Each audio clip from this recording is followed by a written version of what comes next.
Good evening. Welcome. This is Retraice. Republicans don't trust the FBI. Neither of them trust the Chinese. But Brazilians want products, not a rainforest. Right? You see how it all fits together? It's such an easy... Once you look at it just the right way, it's easy to understand. Retrace segment number 40, Friday, November 4th, 2022. 11 p.m. Eastern, 8 p.m. Pacific. Retrace is about what's going on out there. We're going to do news. We're going to do news on the three hypotheses as follows. Hypothesis 4, 5, and 6. So number 4 is about China. The U.S. is no longer the only superpower. War is likely. Number 5 is about U.S. civil war. The U.S. seems vulnerable to a civil war this decade. And number 6 is about the environment, or really I changed it to environments for reasons I can talk about later. Humans can change environments faster than they can adapt. It's sort of a modified version of the original hypothesis number 6. All right, let's jump right in. China. China and the U.S. Okay, here's the headline from the FT. China and the U.S. remain locked in mutually assured cooperation. It's not actually a headline; it's an opinion piece, but it's got a good perspective on things. It's from yesterday, November 3rd. The two nations. The subhead is the two nations are compelled by their consumers to collaborate as well as compete. U.S. aggression is likely to accelerate China's ambitions to develop its own semiconductor industry by all means possible. And this will make tensions worse. So we're talking about semiconductors. They also talk about supercomputing and artificial intelligence. This is strangling with an intent to kill China's AI ambitions, says Greg Allen, a senior fellow at the Center for Strategic and International Studies. But China and the U.S. are still so interdependent. China has a stranglehold on rare earth metals. There's not strangling in this opinion piece. Apple is at the center of the whole thing. That's according to Richard Kramer, quoted in the article. He says this: Washington is not in a position to tell the most valuable company on the U.S. stock market, with 18% of its sales and a majority of its supply chain dependencies in China, to shut down its China operations. Nor is Beijing going to see Apple's $47 billion dollars worth of China sales just stop until the Chinese people, their iPhones, will be the last ones they ever buy. And then John Thornhill is the opinion writer of this piece. I don't think I mentioned that. And he says that basically Apple will be amongst the first to know if cooler heads cease to prevail. This is this sort of tension between the cooler heads of economic intertwinedness and nationalism and all the hot blood of war. Apple will be the first one to know if the economic argument starts to succumb to the nationalist one. Okay, that's China. Let's go on to the U.S. Civil War. This is FoxNews.com. House Republicans released a 1,000-page report alleging politicization in the FBI, Department of Justice, from Chris Pandolfo from today. Whistleblowers say FBI is rotted at its core. This article is coming from a report released by the Republican Judiciary Committee staff, the Republican staff on the Judiciary Committee. And it seems to be based, I glanced through the report, I looked at some of it. It seems to be based on all whistleblower testimony, but they got a lot of stuff. I mean, basically, if the Republicans went looking for, I should put it this way. If I were to characterize what the Republicans would expect to find, these whistleblowers delivered what they were expecting. And then this 1,000-page report, 1,000 pages. It's on Scribd. It's already had like 1,000 views, more than multiple thousands of views. I don't have it up right now, but and so 1,000 pages. And who's reading it? Someone's reading it. Some people are control F-ing through the thing, right? Control F-ing, the F-ing thing. So it's like they say the report says, so therefore the whistleblowers say that it's the politicized bureaucracy, not the frontline FBI. They're inflating domestic terror numbers. They're abusing power to investigate people like school board related incidents. One mom said, "We're coming for you," and another dad, they said had a lot of guns, so they're investigating those people. This is according to the whistleblowers, obviously. According to the Republicans who are citing the whistleblowers, I don't know if the whistleblowers are named in their report. They're spying on U.S. citizens, purging the FBI of woke people, and generally doing political meddling.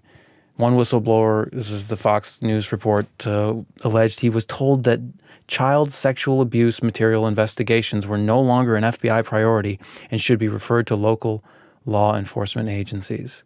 Whew. Man, okay, so that's this is everything that's going on with the U.S. This is I can't say the U.S. Civil War. It's not happening yet, but it does seem to be a real possibility, hence hypothesis number 5. Okay, let's talk about environments, and then we'll talk about how they all connect. Again, hypothesis number 6 is humans can change environments faster than they can adapt. That's the hypothesis. It's not really a hypothesis about climate change or what's going to happen in the future.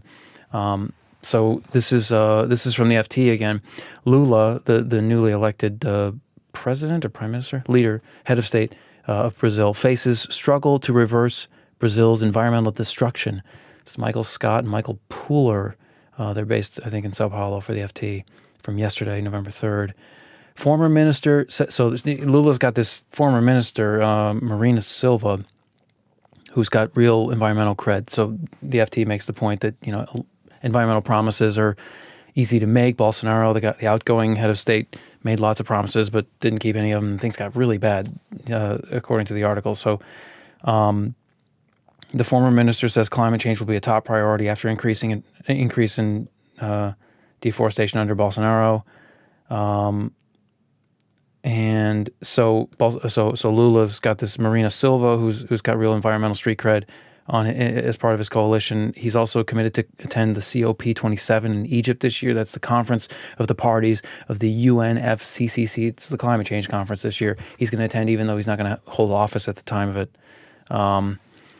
It's all about, according to the article, it's all about illegal loggers, miners, and land grabbers. Every day, an area of the rainforest as big as 2,000 football pitches is razed, so roughly the size of an American football field. It's a soccer field. According to Amazon, a nonprofit government monitoring group, deforestation has accelerated in recent months as land grabbers try to maximize their gains before a new government cracks down. Then the FT has a graphic that shows the deforestation was worse in the mid-90s and 2000s, but it's still very, it's really jumped up recently and it's bad right now. Maybe pushing more than half of what it was back in the bad old days. And that the source on that data was Brazil's National Institute for Space Research. And then the minister, Silva, so Luis Ignacio Lula da Silva is not Silva. That's Lula. The minister, Maria Silva, is Silva.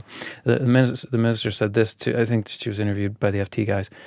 Brazilian society they're talking about this, why is this happening? And why are the politicians who support this sort of raising of the Amazon, why are they getting reelected into Sao Paulo and different positions of power in the political structure? She says, Brazilian society is divided between progress and backwardness, between democracy and authoritarianism, between racism and respect for diversity, between machismo and respect for women, she said of the election result. Okay, what does all this mean? Republicans don't trust the FBI. You can't have a United States where one party doesn't. You did in the 60s. I mean, it used to be that the left didn't trust the FBI.